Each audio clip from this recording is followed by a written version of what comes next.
Jai Hind students, I am Mamta Gupta, your SST teacher.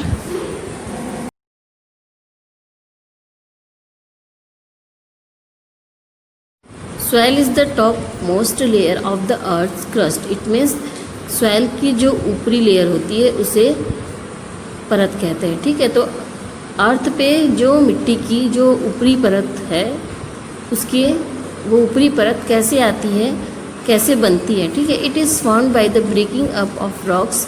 ये जो rocks होते हैं वो जो आपस में एक दूसरे से रगड़ खाते हैं, इट मीन्स टूटते हैं या फिर रगड़ खाते हुए उसमें से जो उसका डस्ट निकलता है, जो उसकी टुकड़े निकलते हैं, उससे सॉइल बनता है ना। By the action of natural agents. किसके द्वारा? जो हमारे नेचुरल एजेंट्स हैं। हमारे नेचुरल एजेंट्स कौन से हैं बेटा? Wind, rain, heat. It means जब बहुत तेज़ हवाएं चलती हैं तो एक जगह से दूसरी जगह हमारा जो डस्ट है वो उड़ के जाता है ना। जब बहुत तेज़ हवा चलती है तो आपने देखा होगा कि डस्ट बहुत सारा आ जाता है।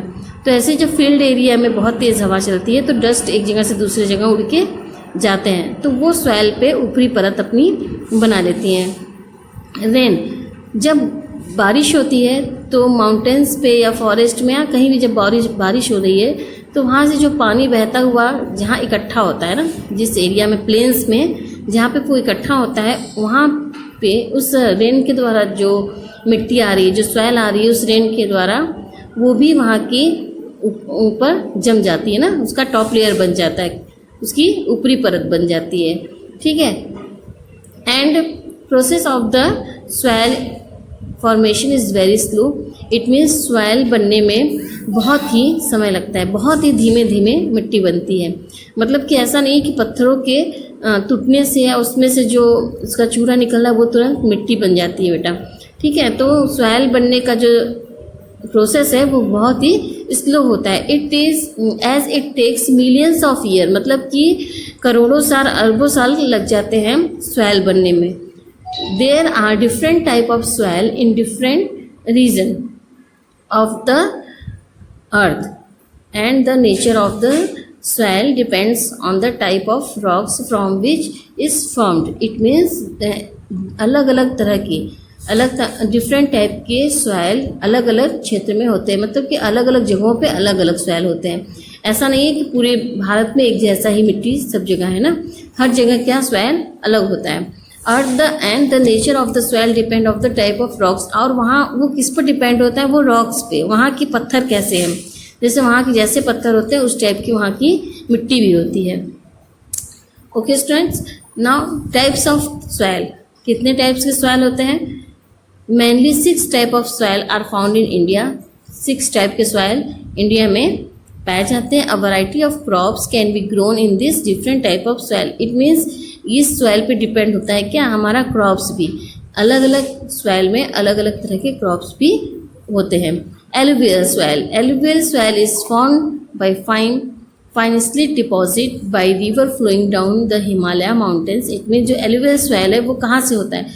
जैसे जब बारिश होती है माउंटेन्स पे, ठीक है, तो जो बारिश होती है तो उस बारिश के पानी में जो मिट्टी बह के माउंटेन से आती है, ठीक, तो और वो कहाँ पे आती है? It is found in the northern plains. कहाँ पे आती है? नॉर्दर्न प्लेन्स पे और कोस्टल प्लेन्स पे। प्लेन्स इट मीन्स मैदानी एरिया ना।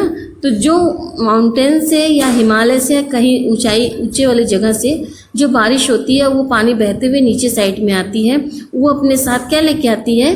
मिट्टी लेके आती है। तो हम सब जानते हैं कि माउंटेन्स पे या फिर किसी भी हिल पे या फॉरेस्ट से जो पानी आ रहा है बहते हुए, ठीक है, तो वहाँ पे बहुत अच्छे अच्छे ट्री भी लगे होते हैं। तो उस ट्री से जो हमें बेनिफिट मिलता है वो क्या होता है कि वहाँ से जो मिट्टी आती है वो बहुत ही फर्टाइल मिट्टी होती है, क्योंकि वो माउंटेन से या हिमालय से वो पानी बहते हुए आ रही बहुत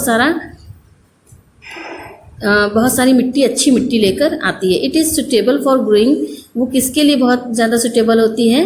व्हीट एंड राइस, मेज, cotton, sugarcane and oil seed, ये सभी चीज़ों के लिए बहुत ही सुटेबल होती है।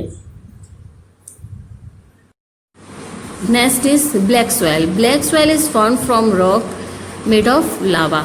It is dark and black in color and hence also known as a black lava soil. ये ब्लैक लावा सॉइल कैसे बनता है? ये ब्लैक लावा सॉइल जो है कैसे किससे बनता है? Made of lava. जो भी जैसे आप जानते हो कि वोल्केनो जानते हो ना बेटा? वोल्केनो जब फूटता है या फिर उसमें से जो उसके तत्व निकलते हैं, तो जब बारिश होती है तो उस एरिया में क्या होता है कि उस एरिया में कंटिन्यू वो वोल्केनो से बारिश हो रही है और पानी बहते हुए नीचे प्लेन्स की साइड जाता है, तो वहाँ पे जो मिट्टी इकट्ठा होती रहती है ना, वहाँ पे जो मिट्टी कंटिन्यू वहाँ पे इकट्ठा होती रहती है, तो वो ब्लैक सॉइल में बदल जाती है। ठीक है, उसकी मिट्टी क्या होती है? ब्लैक सॉइल रहती है। इट इज़ डार्क, कौन से कलर में होती है? ब्लैक कलर में, also known as a black lava soil. It is mainly found in Deccan plateau.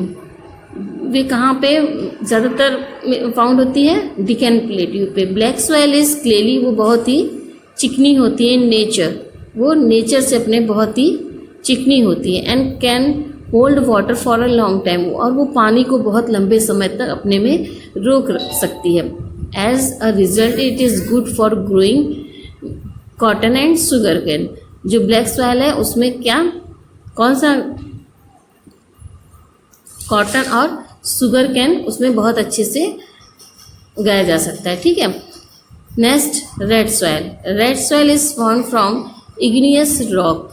It means जो it is reddish in a colour due to the presence of iron oxide. मतलब कि ये अग्नि संबंधित रॉक्स होते हैं ना, इसे क्या क्या कहते हैं? जैसे कि ये रेड कलर या फिर रेडिश कलर में ज़्यादातर देखे जाते हैं। इसमें सबसे ज़्यादा क्या होता है? आयरन ऑक्साइड होता है। It is found in hot and relatively dry part of the southern and eastern part of Indian peninsula. Indian peninsula के साउदर्न और ईस्टर्न पार्ट्स में ज़्यादातर ये पाए जाते हैं, जो एरिया बहुत ही गर्म और सूखा होता है ना।